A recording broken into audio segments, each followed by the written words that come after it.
বিসমিল্লাহির রহমানির রহিম। প্রিয় দিনী ভাই ও বোনেরা,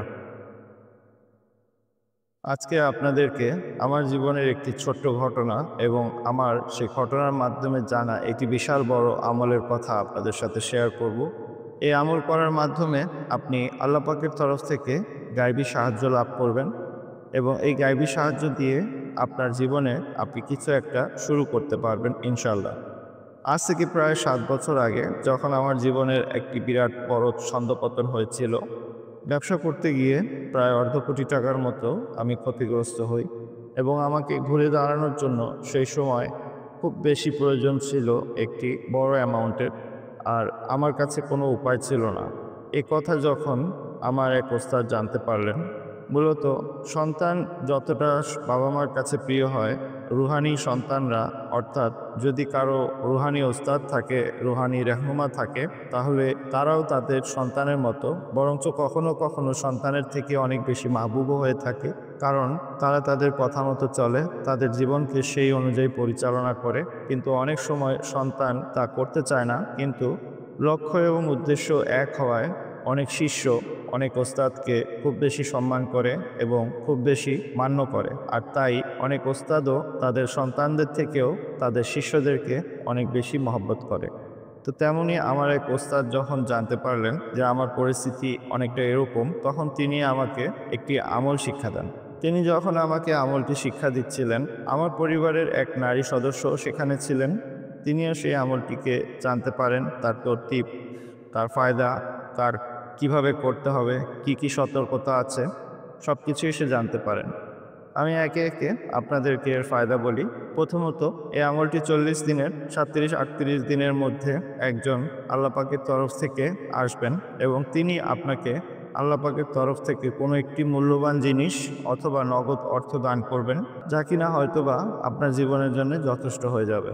কিন্তু এই আমল করার ক্ষেত্রে বেশ কিছু সতর্কতাও রয়েছে এবং নিয়মাবলী রয়েছে, যেগুলো আপনারা অনেকে শুনলে হয়তো ভাববেন এটি হয়তোবা আসলে করা সম্ভব নয়। প্রথমত, শরীয়তের উপর তো তাকে চলতেই হবে, পাশাপাশি ৫ ওয়াক্ত নামাজের পাবন্দি করতে হবে, মিথ্যা কথা বলা যাবে না, হালাল রিজিক অন্বেষণ করতে হবে এবং তাকে অত্যন্ত ধৈর্যশীল হতে হবে। কারণ এই যে আমলটি, এই আমলটি অত্যন্ত জালালি একটি আমল। আর জালালি একটি আমল যখনই আপনি করবেন, আপনি যদি ধৈর্যশীল না হন, তাহলে উল্টা রিজ্জাত আপনার লেগে যাবে। এই আমল করা অবস্থায় আপনি কোনো প্রকারে আল্লাহ পাকের কোনো মাখলুকের সাথে খারাপ আচরণ করতে পারবেন না। আপনি আপনার জবান দিয়ে এমন কোনো কথা বলতে পারবেন না যার দ্বারা কারো হৃদয়ে কষ্ট লাগে। এমনকি কেউ যদি আপনার সাথে খারাপ ব্যবহার করে, সেক্ষেত্রেও আপনি প্রতিবাদ করতে পারবেন না। আপনি কারোর সাথে জুলুম করতে পারবেন না, কারো দিলে কষ্ট দিতে পারবেন না। এমনকি আপনাকে পরীক্ষা করার জন্য আল্লাহ পাকের তরফ থেকে পরীক্ষা আসবে। অন্য মানুষ আপনার সাথে জুলুম করতে পারে, কিন্তু সেক্ষেত্রেও আপনি কিছু বলতে পারবেন না। তো এই ছিল শর্ত। পাশাপাশি মানুষের সাথে কমসে কম কথা বলা, কম খাওয়া, কম ঘুমানো। সর্বোত্তম হলো মাছ মাংস যদি না খাওয়া যায় তাহলে বেশি উত্তম, প্রয়োজনে খাওয়া যাবে। স্ত্রী সহবাস না করা সবথেকে উত্তম, কিন্তু প্রয়োজনে করা যাবে। এই সব কিছু যখন আমি শুনলাম, জানলাম, তো সেই ক্ষেত্রে সেই সময় আমার যে হালত ছিল, তো আসলে এত শর্ত মেনে ঘরে থেকে বা কোনোভাবে আমল করা আমার পক্ষে হয়তো সম্ভব হতো না, তাই আমি সেই আমলটি করতে পারিনি। কিন্তু যে নারী সদস্য আমার পাশে ছিলেন এবং যিনি এই আমলটিকে শুনলেন আমার সাথে, তিনি মনে মনে এ বিষয়ে একটি সিদ্ধান্ত নেন, যা কিনা তিনি আমাকে না জানিয়েই করেছিলেন। মূলত পরিবারের নারীরা আর্থিকভাবে আমাদের খুব বেশি সহযোগিতা করতে পারেন না, কিন্তু তাদেরও মন চায় তারা যেন আমাদের জন্য কিছু করেন। আর সেই খেয়াল থেকেই তিনি তার গাইনোকোলজিস্টের সাথে কথা বলে তার পিরিয়ডের টাইমটা যেন এক্সটেন্ড হয়ে যায়, ৪০ দিনের মধ্যে যেন তার শারীরিক অসুস্থতা না হয়, সেটি তিনি নিশ্চিত করেন এবং নতুন চাঁদ আসার পর তিনি এই আমলটিকে শুরু করেন। আমলটি অত্যন্ত সহজ এবং অল্প সময়ের, কিন্তু যেই তরতিব বলা হয়েছে, যেভাবে চলতে বলা হয়েছে, সেটা হয়তো একজন নারীর পক্ষেই আসলে মানা সম্ভব। আর সত্যিকার অর্থে আমার জীবনের অভিজ্ঞতায় যতগুলো মানুষকে দিয়ে আমি আমল করিয়েছি, তার মধ্যে 50% আমলে নারীরাই সফল হয়েছেন। ১০০ জন আমল করলে তার মধ্যে ৫০ জন নারী সফল হন। আর যদি ১০০ জন পুরুষ আমল করে, তার মধ্যে ২ জন পুরুষ সফল হন। আর এই পার্থক্যের মূল কারণ হলো নারীরা ঘরে থাকার কারণে ইচ্ছায় অনিচ্ছায় তারা অনেক ধরনের গুনাহ থেকে বেঁচে যান, এবং যারা চরিত্রবান, যারা পর্দাশীল এবং যারা ইবাদত গুজার, তাদের ভিতরে অটোমেটিক্যালি আল্লাহর তরফ থেকে রুহানিয়াত থাকে।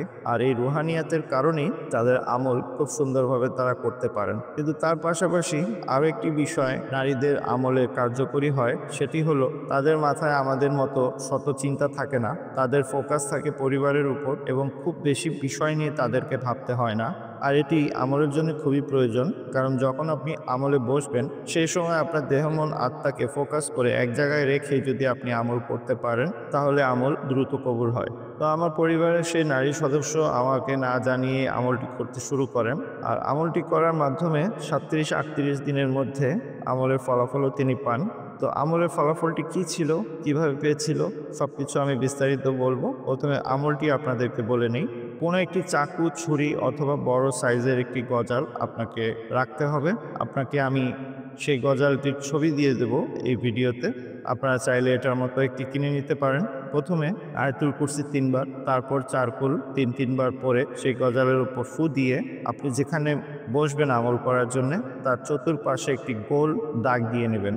এই যে চতুর্দিকে আপনি দাগ দিয়েছেন এটিকে হিসার বলে। এই হিসার করার পর এর মাঝে দাঁড়িয়ে প্রথমে আপনাকে 2 রাকাত সালাতুল হাজত নামাজ পড়তে হবে। এই নিয়তেই নামাজটিকে পড়তে হবে যে আল্লাহ, আমি যে আমলটি করছি আপনি আমাকে তার মধ্যে সফলতা দান করুন।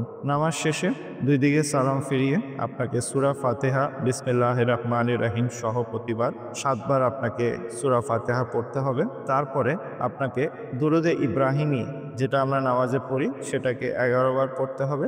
তারপরে আপনাকে 1000 বার ইয়া আজিজু, আল্লাহ পাকের একটা নাম ইয়া আজিজু, 1000 বার পড়তে হবে। 1000 বার পড়া শেষ হলে আল্লাহ পাকের 2টি বাবরকত নাম ইয়া রাহিমু, ইয়া কারিমু, এই 2টি নামকে 101 বার আপনাকে পড়তে হবে। আর তারপর আল্লাহ পাকের আরেকটি নাম ইয়া মুনতাকিমু, এখানে কফের উচ্চারণটা আপনারা দেখে নেবেন, উচ্চারণ যেন সহি হয়, সেটি অত্যন্ত গুরুত্বপূর্ণ। আমি ডেসক্রিপশনে আপনাদেরকে মাখরাজের অ্যাপসটির লিঙ্ক দিয়ে দেবো, আপনারা সেখান থেকে গিয়ে উচ্চারণটি সহি করে নেবেন। ইয়া মুনতাকিমু আপনাকে 300 বার পড়তে হবে। তারপরে আবার পুনরায় দুরুদ ইব্রাহিমী 11 বার পড়তে হবে। আর এই সব কিছু পড়তে সব মিলিয়ে আধা ঘন্টার মতো সময় লাগে। সময়টি অত্যন্ত কম এবং ফলাফল অত্যন্ত বড় একটি ফলাফল পাওয়া যায়। তো এই হিসারের যে বিষয়টি, অনেকে হয়তো ভাবতে পারেন যে চারিদিক বন্ধ করে হিসার করার প্রয়োজনটা কি, এর মাধ্যমে কি কোনো ভয় পাওয়ার মতো কিছু হয় কিনা। যেহেতু আপনি জানতে পারলেন যে এই আমলের মধ্যে আল্লাহ পাকের নাম পড়া হয়, তো নিশ্চয়ই এখানে ভয়ের কিছু নেই। কিন্তু ভয়ের কিছু হতে পারে যদি আপনি যেখানে আমল করছেন তা আশেপাশে যদি খারাপ জিন্নাত থাকে এবং আপনার তারা যদি ভালো না চায় তাহলে তারা বিভিন্নভাবে আপনাকে ডিস্টার্ব করতে পারে। আর সেজন্যই মূলত হিসার করা। তো হিসার করা অবস্থায় ইনশাআল্লাহ কোনো কিছুই আপনাকে ভয় দেখাতে পারবে না, কিছুই করতে পারবে না। তো নিজের সতর্কতার জন্য এভাবে হিসারের মধ্যে আপনাকে আমলটা করতে হবে। আমলটা করা শেষ হলে দুরূদ শরীফ পড়ে যথারীতি আপনি হিসার থেকে বের হয়ে আপনার কাজ করতে পারবেন।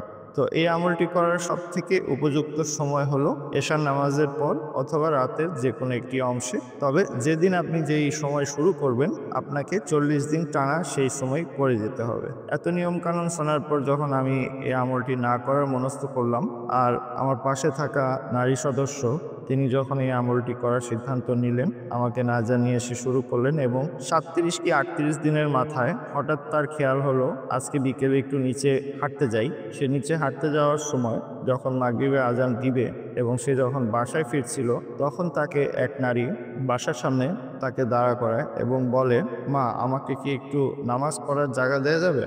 তো এই প্রশ্ন শোনার পর সে ভালো করে পা থেকে মাথা পর্যন্ত সেই নারীটির দিকে তাকায়। নারীটির শরীরে হিজাব, তার যে নাকাব, তার যে জুতা, তার যে মোজা, সমস্ত কিছুই ছিল সাদা রঙের, এবং তার হাতে একটি ব্যাগ ছিল, সেটিও ছিল সাদা রঙের। দেখতে অনেকটা অদ্ভুত দেখাচ্ছিল নারীটাকে। তো তখন সে আসলে বুঝতে পারছিল না যে কি করা যায়। সেই সময় সেই বাসায় যে বাড়িয়ালি ছিলেন তিনি তাকে গ্যারেজে নামাজ পড়তে বলে তাকে উঠতে না দেওয়ায় সে নারী সদস্য বাসায় চলে আসেন। কিন্তু বাসায় যেতে যেতেও সেই নারীটি তাকে বলছিল যে, মা তুমি নামাজ পড়ে আমার সাথে দেখা করতে এসো। কিন্তু তাকে নামাজ পড়তে না দিতে পারায় তার মন এতটাই ব্যথিত ছিল যে সে লজ্জায় আর নিচে যাওয়ার কথা ভাবতে পারছিল না। কিন্তু নামাজের অনেকক্ষণ পর তার মনে হলো যে এই মহিলাটি আমাকে নিচে যেতে বলেছিল, আমি তো একটি আমল করছি, আর তাকে দেখে তো তার হাতে যে ব্যাগ ছিল, হতে পারে এর মধ্যে আমার জন্য কিছু নিয়ে এসেছিল, এই আমলের মক্কেল। তো সে সাথে সাথে দৌড়ে নিচে যায়, কিন্তু নিচে গিয়ে আর তাকে খুঁজে পায় না। তো পরবর্তীতে যখন আমি বাসায় আসি, আমাকে বিষয়টি যখন খুলে বলে, তখন আমি আমার জ্ঞানের দ্বারা দেখার চেষ্টা করি এবং জানতে পারি এটি মূলত সেই আমলের মক্কেল ছিল এবং তিনি খুবই কষ্ট পেয়ে চলে গিয়েছেন। কিন্তু তারপরেও জানানো হয়েছে সে যদি 11টি চিল্লা দেয় তাহলে আমি আবার আসব। কিন্তু আসলে এত জালালি আমল এত লম্বা সময় কারো পক্ষে করা সম্ভব নয়, তাই সেই আমলটি বন্ধ করে দেয়। কিন্তু এর মধ্যে দিয়ে আমি জানতে পারি যে আসলে আমলটি কত শক্তিশালী এবং কতটা সত্য। যদিও এর দ্বারা আর্থিকভাবে আমি উপকৃত হইনি, কিন্তু হতে পারে আপনার ফরিয়াদ আল্লাহর কাছে কবুল হয়ে যেতে পারে এবং আপনি আল্লাহ পাকের তরফ থেকে এমন কোনো দাস্তেগার পেয়ে গেলেন যে আপনার জীবনে বাকি জীবন আপনি সেই টাকাকে ব্যবহার করেই কোনো কাজে লাগিয়ে আপনার জীবনটিকে সহজভাবে সুন্দরভাবে আপনি পার করতে পারবেন। তবে এখানে কিছু সতর্কতা আমার ওস্তাদজি বলেছিলেন, যে ব্যক্তি আসবে তাকে কোনো প্রশ্ন করা যাবে না। আপনি কোথা থেকে এসেছেন, এটা আপনি আমাকে কেন দিচ্ছেন, বা ইত্যাদি ইত্যাদি, তাকে কোনো প্রশ্ন করা যাবে না। গায়েব থেকে যেই আসবেন সে আল্লাহওয়ালা হবেন। সে যদি আপনাকে কিছু দেন তাকে আপনি গ্রহণ করবেন এবং তাকে ইজ্জতের সাথে বিদায় দিবেন। তো এই ছিল শর্ত, আর এই ছিল আমল, আর এর মাধ্যমে এই ঘটনা ঘটেছিল যা আমার জীবনের এক ইতিহাস। তো আপনাদেরকে আমি শেয়ার করে দিলাম। আমি বিশ্বাস করি আমার ভিউয়ার্সদের মধ্যে অনেকেই আছেন যারা এই আমলের জন্যে আমার থেকেও অনেক বেশি উপযুক্ত, যারা বিনা লোভে নিরুপায় হয়ে আল্লাহ পাকের কাছে এই আমলের মধ্যে ফরিয়াদ করবেন। আমি 100তে 100% বিশ্বাসী, যদি সে মুস্তাহিক হয়, সত্যিকারে আল্লাহ পাক যদি তাকে দেখেন যে তিনি লোভে নয়, তার প্রয়োজনে নিরুপায় হয়ে আমার কাছে ফরিয়াদ করছে, তাহলে তিনি অবশ্যই দাস্তেগায়েব পাবেন। দাস্তেগায়েব মূলত যাদের কোটি কোটি টাকা আছে তারপরেও টাকার লোভের বশবর্তী হয়ে আমল করে, তাদেরকে দাস্তেগায়েব কখনো তারা পায় না। যারা অসহায় নিরুপায় তারা অবশ্যই পায়, এবং এই আমলটি 100তে 100% সত্য। আমার জীবনের সত্য একটি ঘটনা আপনাদেরকে বললাম। আপনাদের যদি ইচ্ছে হয় আপনারাও পরীক্ষা করে দেখতে পারেন। যদি আমার মতো আপনাদেরকেও মন চায় যে এত বড় একটি গুরুত্বপূর্ণ আমল মানুষের মাঝে ছড়িয়ে দিয়ে এর দ্বারা মানুষও উপকৃত হোক, পাশাপাশি আমিও আখেরাতে ফায়দা পাই, তাহলে দয়া করে অবশ্যই একটি লাইক করবেন, যেন ইউটিউব অ্যালগোরিদম এই ভিডিওটিকে বেশি থেকে বেশি মানুষের কাছে প্রমোট করে এবং আপনারা আমার আখেরাতে ভালাই আমরা হাসিল করতে পারি। আমার জন্য দোয়ার দরখাস্ত। আসসালামু আলাইকুম ওয়া রাহমাতুল্লাহি ওয়া বারাকাতুহু।